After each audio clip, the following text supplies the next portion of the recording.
Hello, everyone, and welcome to the Asset Ambitions podcast. Today, I'm joined by a very special guest. Her name is Nadia Habib. She is the managing director for eXp Realty Canada.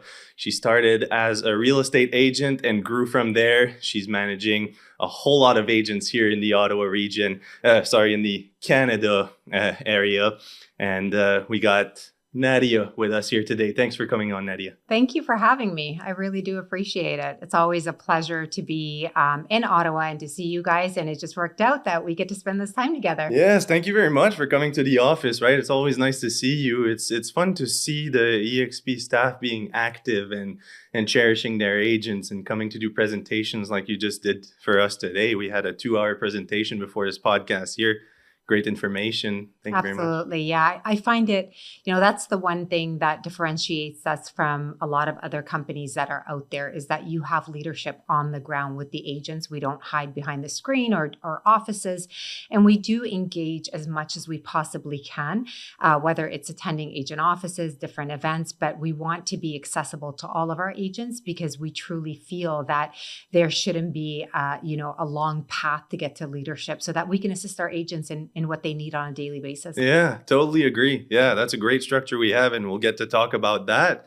To start, I wanted to ask you a bit about your path. What took you? How did you start as a realtor? How did that go? And then on to your position today, which is a very major position in a ever-expanding business, actually. Yeah, it's actually quite a story. I used to be a school teacher. I was a kindergarten teacher, and I did it because I absolutely love children.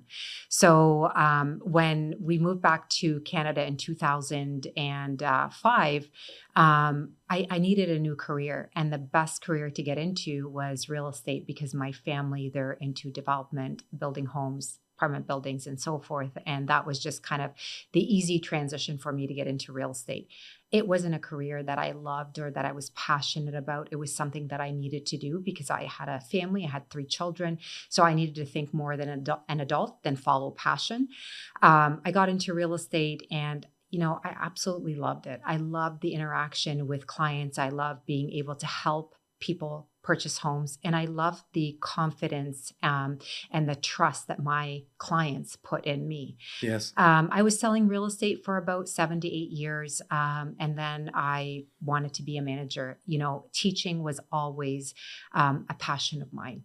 So I got into being a managing broker. And after being with a company for, I think it was 19 years of helping grow that company, training agents, helping them take their business to that next level, really diving into the operations as well, I felt like I hit a ceiling. And that was my transition point to EXP is I needed more. I needed, especially with what's happening around us right now with, tech-driven industries, AI, I needed a company that is going to take my skill set to that next level. And that's how I ended up being at EXP.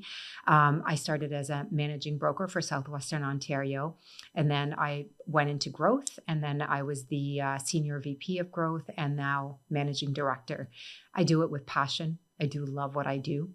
And to me, it's really not work. It's doing what you love every day. It's very, very noticeable that you love what you do. Like you didn't get tired during the presentation. It felt natural. Your tone is always well adjusted to whatever you're talking about. It's very, very good to see you have that position, I think, for eXp Realty. Yeah. Thank you. I appreciate it. It's, it's an opportunity that I don't take lightly that it was given to me. I hold in very high regards. For me, it's representing a brand, it's representing a company and representing our agents and being able to service our agents. So, I every single day, how can I improve? How can I be better to help the agents get to where they want to be? That must give that must be a lot of meaning attached to your job. There's a lot of people that are depending kind of on what you do on a day-to-day basis. It's heavy. Yeah, it's heavy. It must. You have to have a good team around you. Most definitely. You can't do it alone. You want to go further, go together. So for us, it's, agreed. I have a great team that is with me and, our supporting staff in Canada, we offer operational excellence. Like every single day, it's what do the agents need and how we can help them. And not to say mistakes aren't made. I mean, none of us can be Yeah, that's perfect. how we learn. That's Exactly. how we learn. I But did so many mistakes. I'm yeah, 2 years and a half in the business, and I've done so many mistakes. But I thank myself for making them because I won't do them again. well, you I want to learn. do them as soon as Yeah. possible so I can move on and correct myself. So You yeah, definitely learn from those mistakes. yeah. And yeah, every day is a great day. And we keep moving forward and pushing for our agents to do better every day. So for the viewers out there, can you give us a broad overview? What is EXP Realty? It's a cloud-based brokerage. Can you explain that a little bit? Absolutely. Again, I moved to EXP about 3.5 years ago, almost 4 years ago, and I was with a brick and mortar company. So for 19 years. And not to say, they are phenomenal companies. Our competitors are great, great real estate companies. However, it's when you shift into a cloud brokerage, everybody thinks that you are going to be very lonely and that you are going to do this alone and that you are only communicating with people online and you're going to be lost in the cloud. What has happened is when I transitioned, I have never met and connected with more people in the industry than by being with EXP. And the reason for that is because you can do it online and set meetings when you want them, you Yes. have the ability to meet way more people. It's so flexible, that model. It makes it so flexible. It makes it worldwide as well. That's another selling point there. Think for yourself, how many people have you met across Canada? So many. Exactly. Now, if you were in an office, you're only exposed to the people that are in that office. Yes. So people that I meet across Canada offer me the same value, if not more. I learn from them every day. It broadens our perspective to know what is happening across Canada so that we can build our knowledge and be able to talk about, where are other opportunities? And that is what a cloud brokerage gives you, Yes. is the opportunity to not only connect locally, but provincially and nationally. And with us, it's globally as well. And us realtors, like, we want to be on the cutting edge of that technology. We want to be with an innovative brokerage because that permits us to have all those online resources to share with our clients, provide value, do some follow-ups with some of the CRMs that you guys provide and all that. So it's really a great all-in-one. Yet it still feels personalized. There's this thing called EXP World where you can go in that where you have your avatar, you're waddling around in a world. You have a multitude of places you can go talk to your managing brokers of Ontario for us specifically here, but any other area in the world, I'd imagine any EXP agent can join in there. So it makes it very personable. Even if you're not in the same town as your managing brokers and whatnot, you can still go meet them in a more kind of one-on-one setting. They can show you things on a screen right there. It's it's a great experience overall from my Absolutely. standpoint. Absolutely. When you are with other brands, they tell you that you have a vast network nationally that you can connect with other agents for referrals. But there's never a way to show you how. You don't get a directory. People don't connect you in any way. Here, you connect yourself. You have access to the world where you get to go in and talk to people, whether they're from Canada or they're from, Africa. And it's interesting to Yes. hear what is happening internationally. Like it's to learn about their MLS markets, to learn about, how they sell real estate. It's been a blessing for me. Yeah. And a lot of agents, in order to do more business and to gain more referrals, it's all about the agents that you connect with. That's it. Exactly. We're all a big family. Exactly. Exactly. So let's move on to driving growth in real estate as a segment. So do you have some strategies for scaling the brokerage? What strategies are you using right now? Because it's a somewhat of a volatile market, but also it's kind of slowing down a bit as we have spoken during that presentation just now. How do you manage that shifting market right now? It's a shifting market for sure. For us that have been through this market before, to us, it's the norm. It's the market stabilizing after a heavy couple of years during COVID That's of it. the incline of pricing. And now the market is really stabilizing. What agents are looking for right now is stability. They are looking for tools and systems to help them grow their business. And they are looking for companies that actually know what tools to give to their agents to help them scale their business. And that's what we do. We provide the best in the industry when it comes to tools, technology, AI, and how to help our agents drive business in a different way to mirror what is happening around them. We train on ignoring the noise, as we talked about earlier today, and focusing on what you really need to do. We drive production by providing training to our agents on a regular basis. At any given day at EXP, we have approximately 38 courses being taught that day. People say, well, how 38?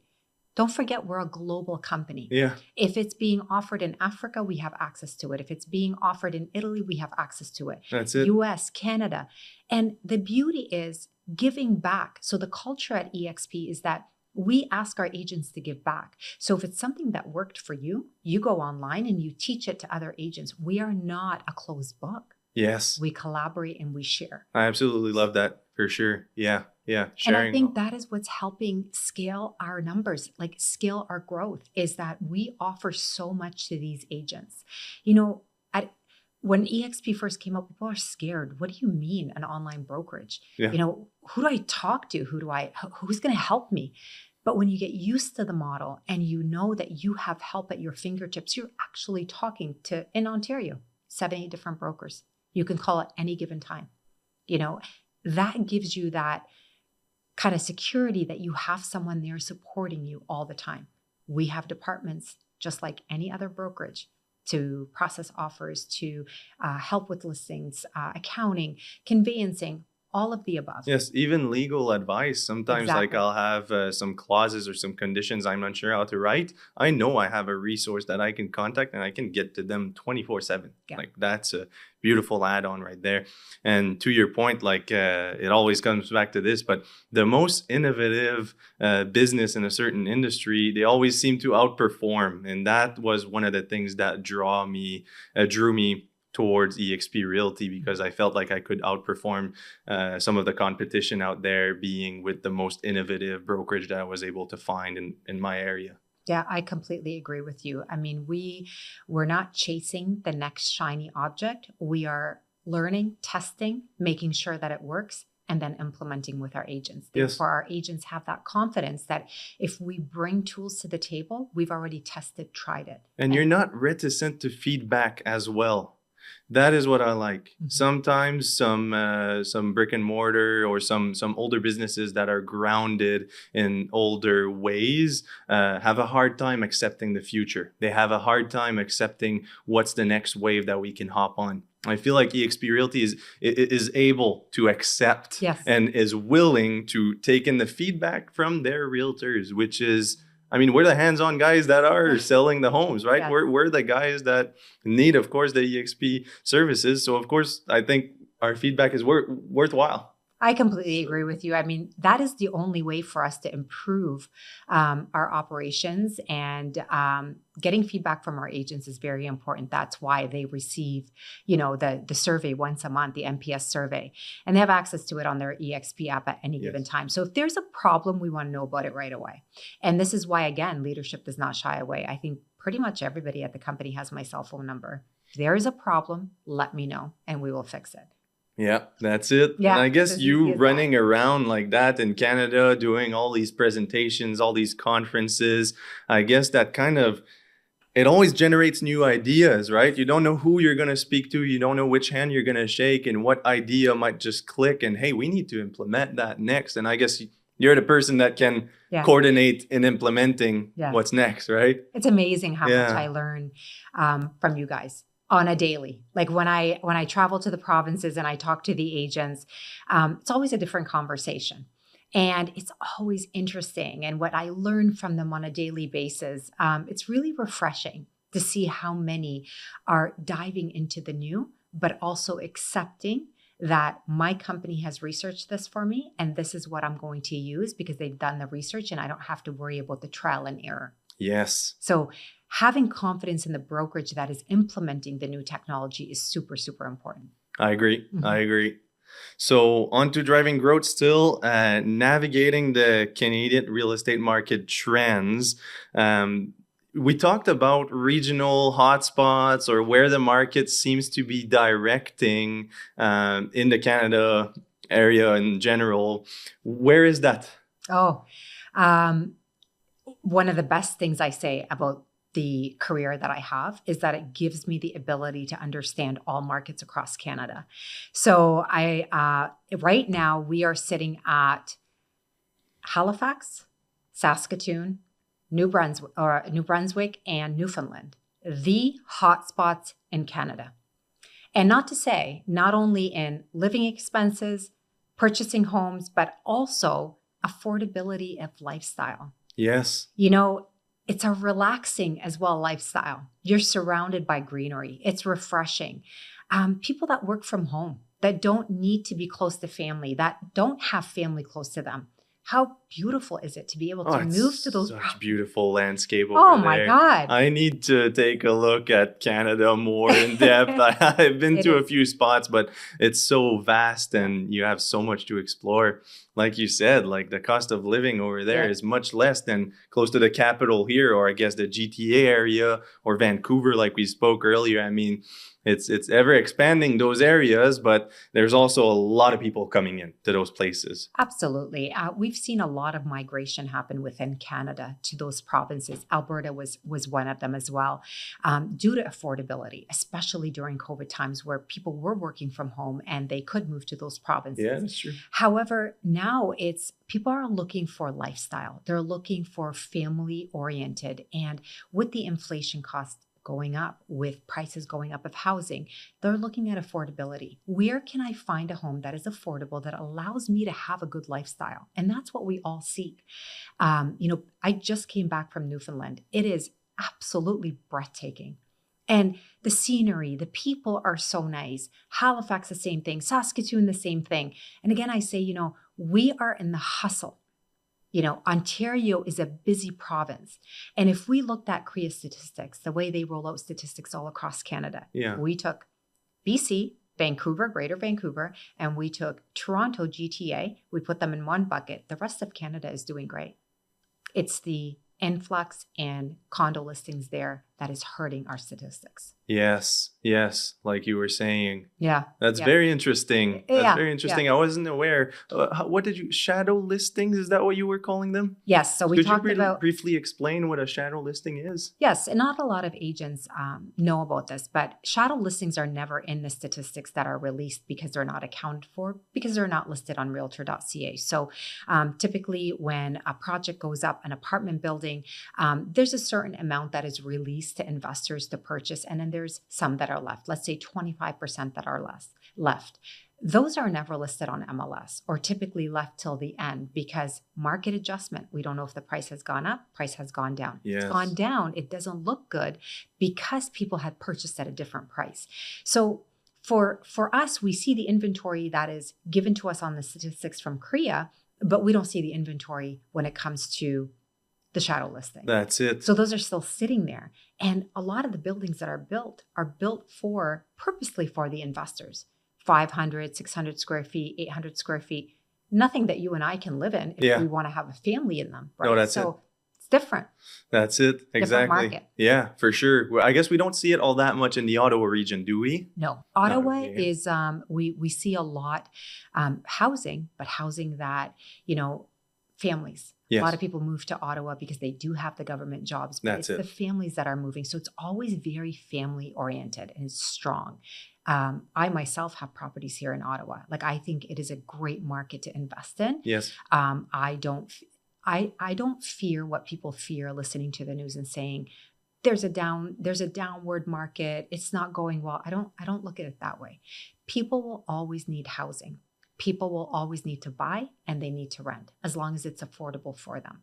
So providing affordable housing will always give us that clientele. Exactly. You got it. Yeah. Okay, so moving on to empowering agents and realtors, if we can talk about some practical tips that you would give to realtors today, how they could grow their business and take it to the next level. Yeah. One of my biggest advice to realtors nowadays is ignore the noise. There is so much noise surrounding us all day, every day, which is the AI noise. Try this tool, try this assistant, try to do this, try to do that. You know what helps you sell real estate is go back to the basics. The number of calls that you make are going to equal the number of appointments that you have that are going to turn into closed transactions. It's a very easy formula. Yes, very easy calculation for any realtor. Absolutely. Yeah. Get in touch with people. Prospect a minimum of 2 hours a day. As you get better and better in your career and you get more and more clients, prospecting turns into a natural habit. You could be talking to someone at a grocery store. It's prospecting, but you wouldn't even know it. So for me is ignore the noise, stick to the basics, prospect every day. Yes, I totally agree. Like I can speak for myself being a realtor, like the amount of, say I'll watch a YouTube video or whatever, the amount of ads of some, here's this new innovative technology that you're going to need as a realtor to be performing, the amount of time that you will be spending and money that you'll be spending on those courses, trying to implement those strategies. I mean, you could be spending it prospecting, discussing with previous clients, generating future business rather than chase that next shiny object. Absolutely. That's pretty much what it is, right? So, yeah. I absolutely agree with you. And realtors have a fear. They're jumping in and they're all in, but they don't know what they want. They don't know what to pick because, again, like you said, shiny object.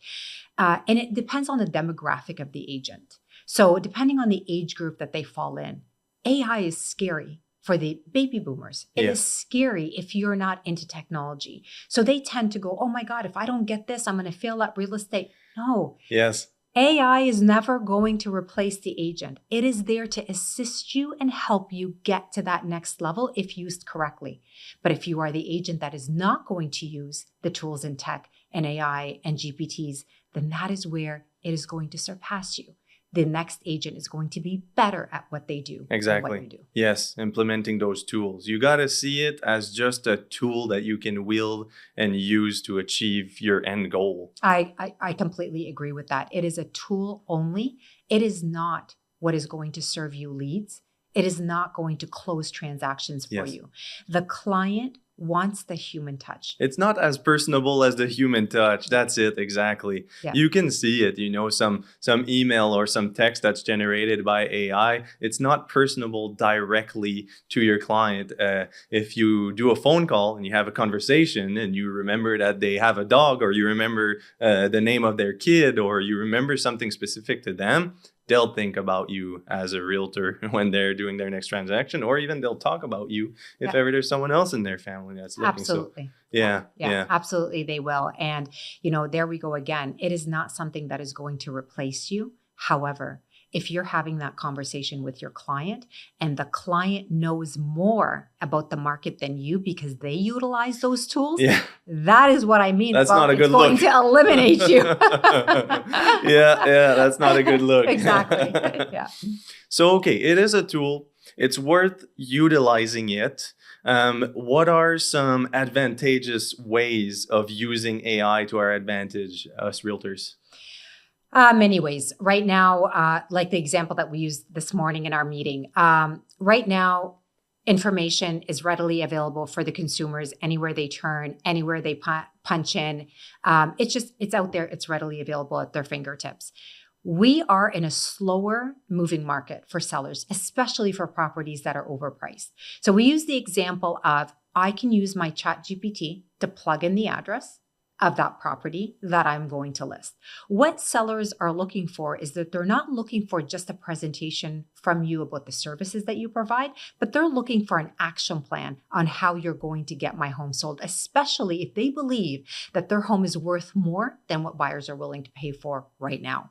So having that action plan, being able to plug into your GPT the address of the property and asking that GPT, can you give me what the demographics are of the buyers that are purchasing in that area? What do they qualify for? What is their income? The ones that are, so you're asking it for the demographic of that area, and you're able to show that seller, people that are buying in this area can only afford up to this much. That's it. If we will hurt your listing if we do not price this correctly. Yes. So Yeah, like your average buyer, say a seller wants to list their home at say 670,000, just throwing a number out there, and you're able to pinpoint down that there's a big gap between the amount of buyers that can qualify for 650 in that area between 670.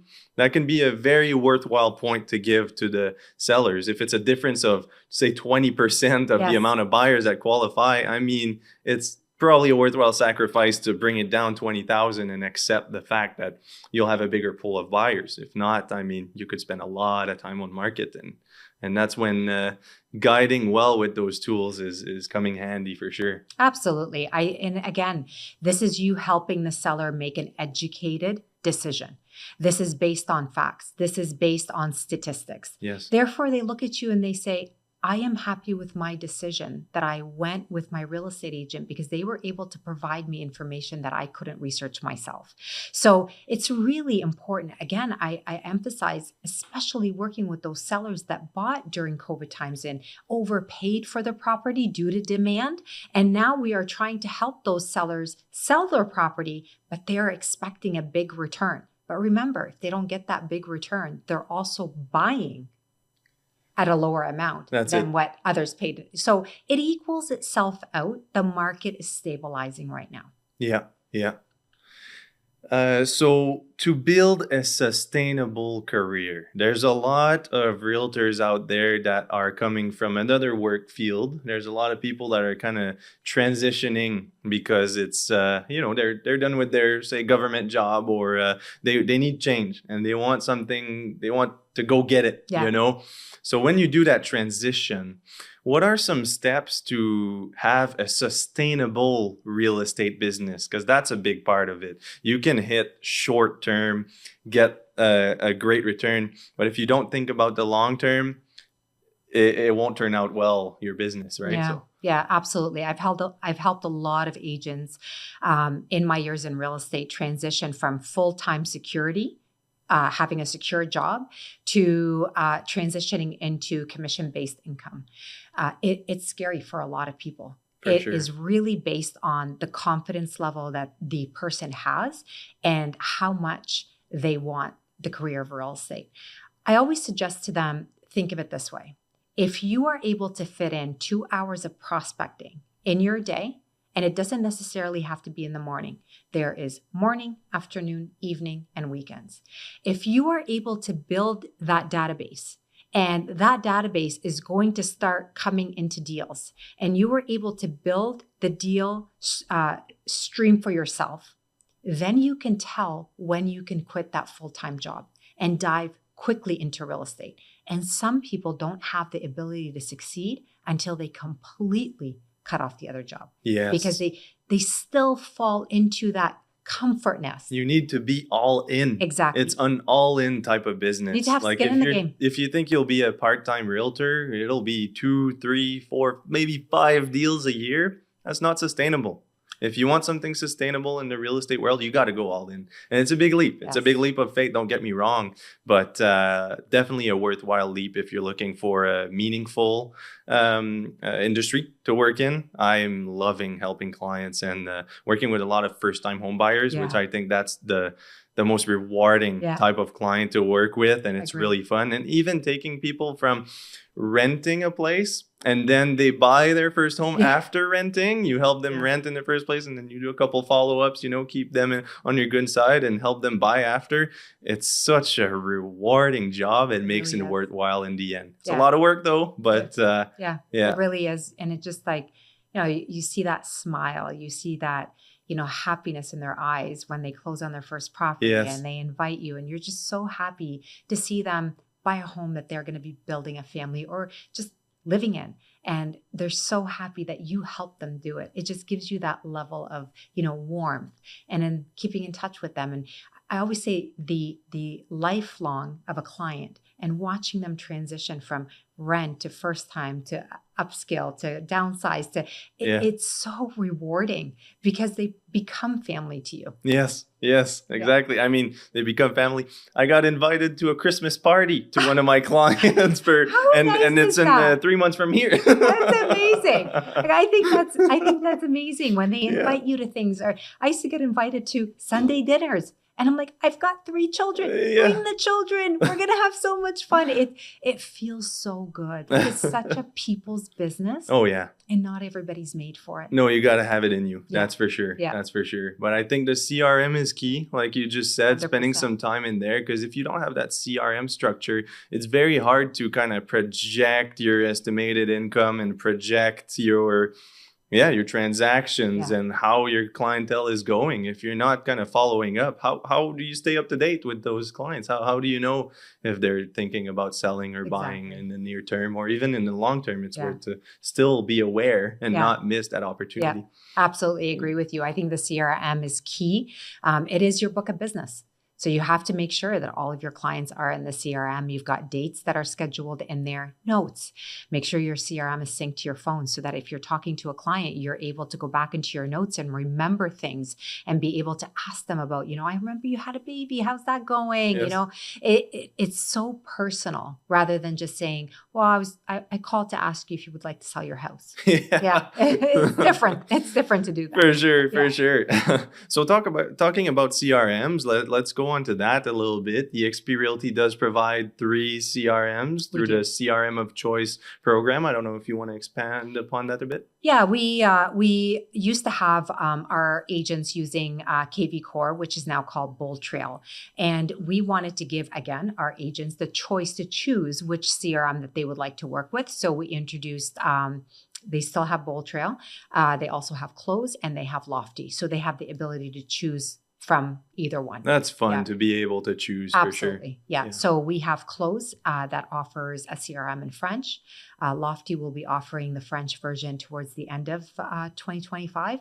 So we tailor to our French community and our English speaking community. I think that is very, very important when it comes to brokerages, how they tailor across Canada.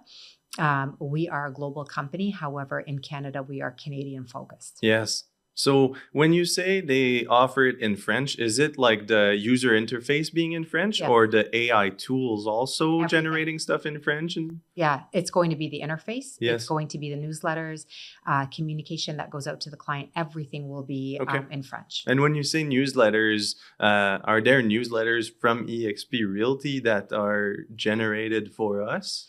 So the newsletters that are generated in those CRMs are generated by the CRMs. For Okay. eXp, we have eXp Life magazine, and the newsletters are published there all the time. Different articles, you can go in, read them in French and in English.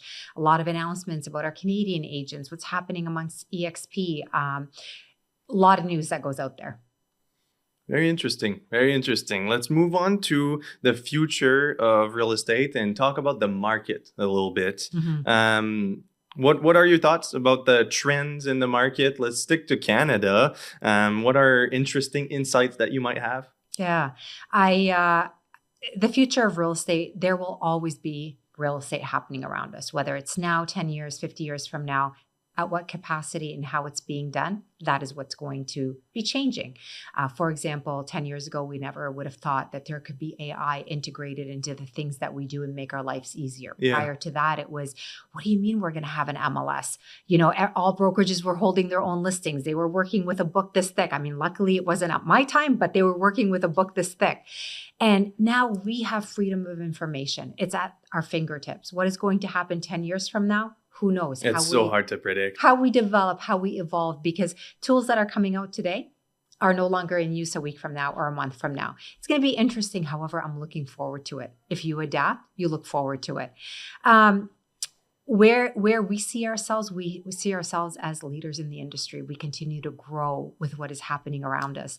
Again, like I said, what I see across Canada is right now, our market is going through stability. It is stabilizing into being a very balanced market. We are in a balanced market right now.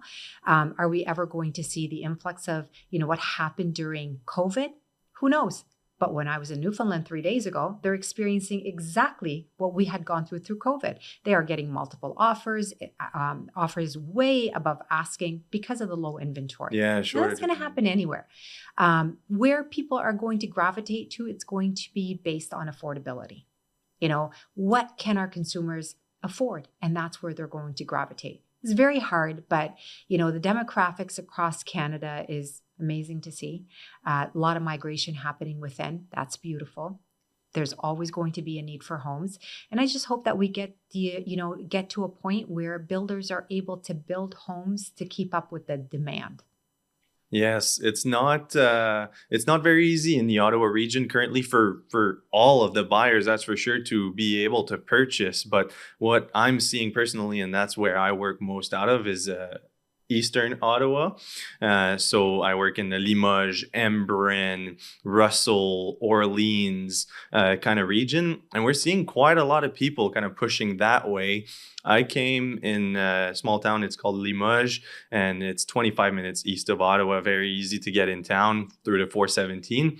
I came in, there were 2 builders that were there, and now there's 5 that are building, and it's been 2 years that I'm here. So we're seeing a lot of expansion in that area, and it's going to be interesting to see the services always like start making its way, and the businesses and all, and can't wait to see it expand. We've seen it a lot expand in the Canada region, Barrhaven, the western area, but I feel like there's a push coming to the east, so it's very nice to see. I feel like I'm well positioned there for to capitalize on that market. I agree with you. And did you notice that affordability differs from living within the city? And that's why everybody's pushing to the outskirts. Yes, it's affordability. Exactly. And it's almost the same amount of time. Like you'll be stuck in traffic from Orleans to center town or downtown. And it's pretty much the same because we're on the 417. It's a 2-lane highway. You're going 110, 120 driving to Ottawa. So it's very doable even if you're living there. And guess what? You got a lot of trees around, a lot of greenery. Like I feel there's a lot being cut down for all those developments, but it's much needed because we got a lot of demand and we must have inventory for sure. Yeah, I agree with you. I mean, it's happening everywhere outside of, East, but it's the municipalities that provide more like affordable housing. It's cheaper to build a house in that area, but we're also seeing it change.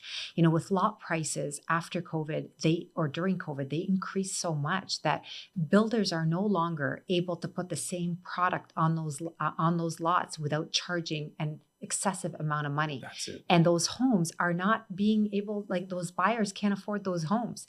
The days of being able to build homes anywhere between 400 and 600,000, which is what is affordable, is gone. And it's very hard to be able to build that product. So I hope that one day our municipalities and our cities are able to revisit the charges, the development charges, the permits that they issue, the licenses, and revisit those prices and knock them down. We need incentives for builders. Exactly. We don't need red tape. We don't need, blockages. We want incentives for those builders. These builders want to build. Yes. They really want to provide the housing. But if these builders are not walking away with profit, why would they do it? Yeah. Why would it cost them money? It doesn't make any sense. Exactly. So, and then housing prices will just keep going up if we can't pump out more inventory, right? Like talking again in the Limoges region where I currently live. I live on one side of the town, which is the Russell Township. Yeah. And there's one development being, they're taking down trees. They're going to be developing within the next few years. But all the 5 other builders are on the other side of the road that kind of splits the town. And it's a different municipality. Oh, wow. So 5 builders in one municipality in one town, and then just one starting to prepare their land to expand on one other side. So it just goes to show how municipalities have a play in the expansion of our communities. Absolutely. And they definitely need to have to come together. They have to create that affordable price point. And it starts from the top down. The builder can't do it alone. If they are paying a significant amount for the lot, they can't bring the price down. That's it. So, then it goes builder developer, then it goes city, then it goes... The cities and the municipalities have to work with the builders in order to provide some type of discount, some kind of, reasoning as to how they can build these homes That's and it. make them affordable. Yes, yes. And even from the buyer standpoint, it would be good to see, I think, some sort of a land transfer tax, if it could be somehow lowered and not just for first-time home buyers. We're seeing it ramp up as housing prices are ramping up, or maybe say the discount for first-time home buyers, rather than it stick to one amount, that's $4,000, maybe it could be a percentage of the purchase price, maybe. Yeah. Or there's many kind of places that we could improve, and it's with feedback that we do improve. So Absolutely. And, sometimes they're giving the discount to prices or the rebates, the prices that our first-time home buyers can't afford. yeah, You're giving, exemptions on certain things for $1 million new homes. First-time buyers can't afford that. that's not Reality everybody, is that's for that sure. we can't do that. We're looking at 400, 500,000. yeah. So we have to look at demographics differently. We have to look at affordability and number of people living in a household.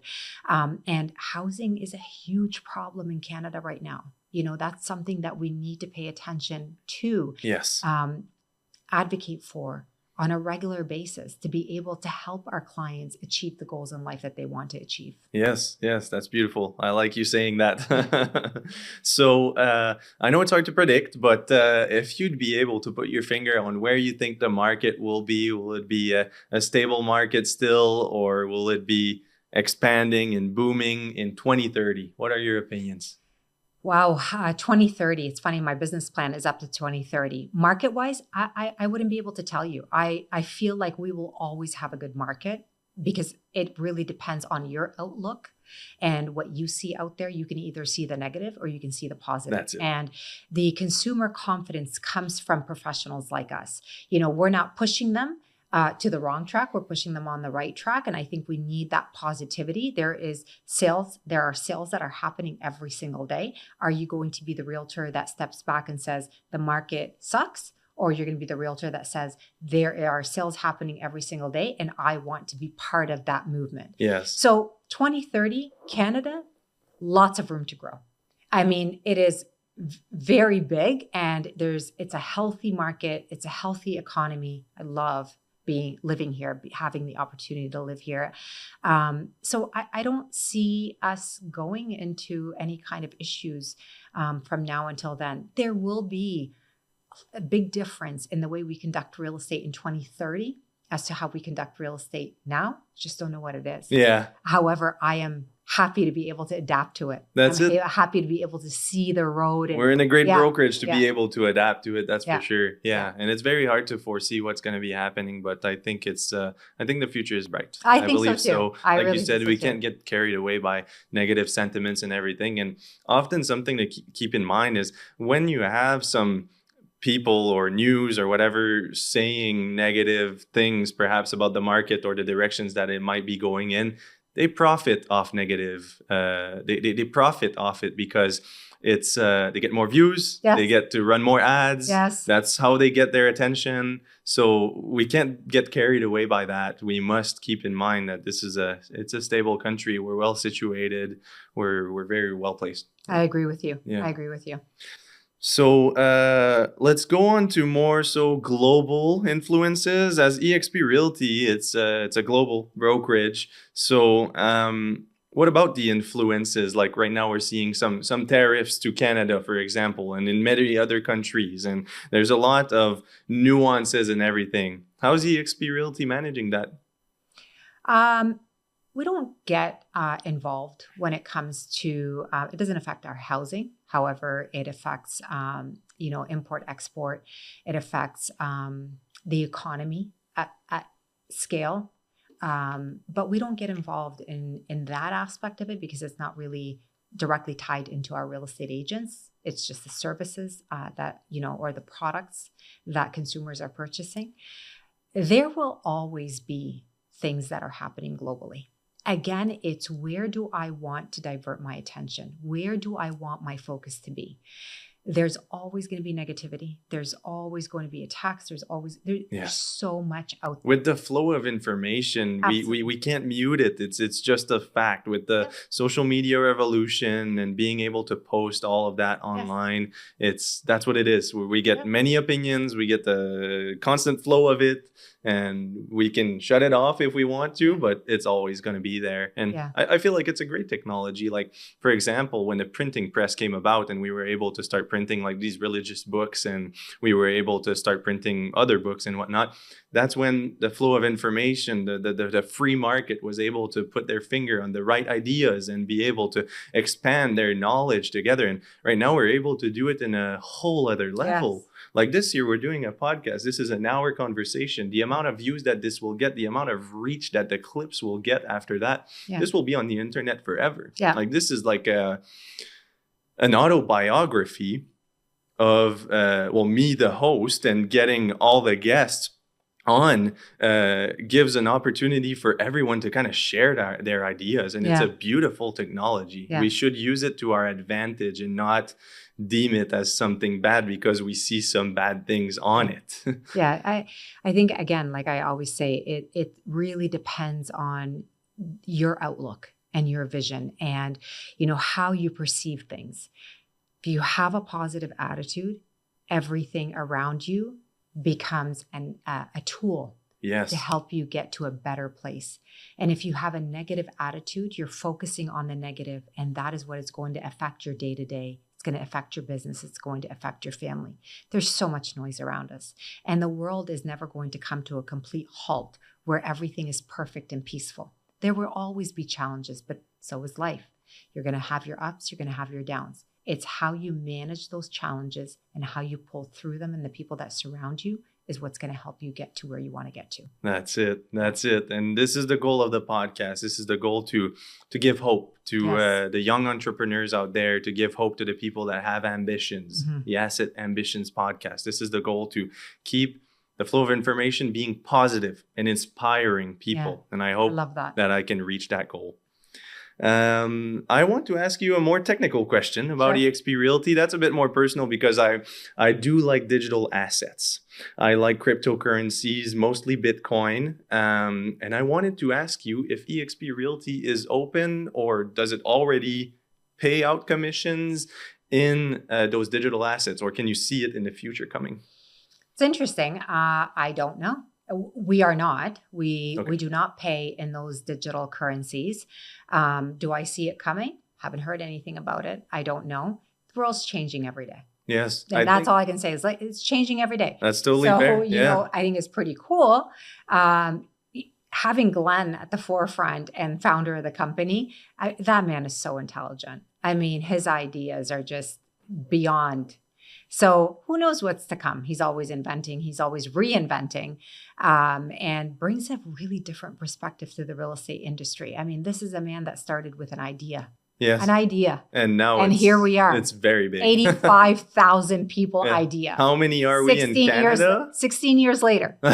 So in Canada, we are almost at 7,400. Wow. So, but an idea.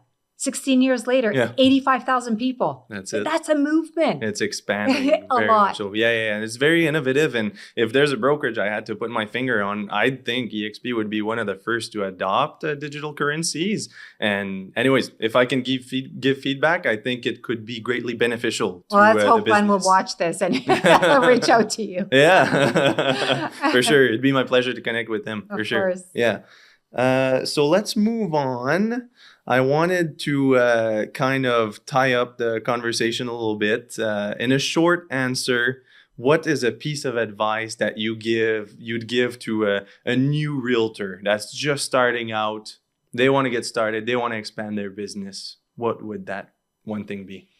Surround yourself by people that are more successful than you are, always. Whether it's your first year, second year, and those people will continue to change. So you need to make sure that they continue to change, because being the most successful person in the room does not get you anywhere. You need to be around people that are more successful. Stay focused. Don't lose focus. Always know what your end goal is, and you need to make the plan to get there. Surround yourself by people that are going to help you get there. Can't do it alone. prospect every single day and never, ever stop. And you'll get to exactly where you want to get to. That's right. That's right. Yes. I mean, when I started myself, I would work in the office in Limoges, but I would come here at least once a week to come resource myself and ask questions to all the people that have a lot of experience in this office here, EXP1 here in Ottawa.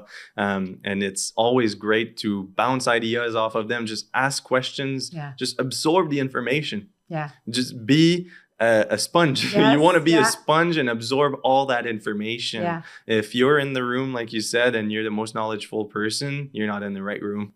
You're not learning much. Yeah. You're not learning much. And this is why, like, our company, it's amazing because no matter where you are, you can always get into the right room. People that are doing significantly better than you. But Yes. the beauty of it is that they share their ideas. They're not hiding it to themselves. They want you to become successful.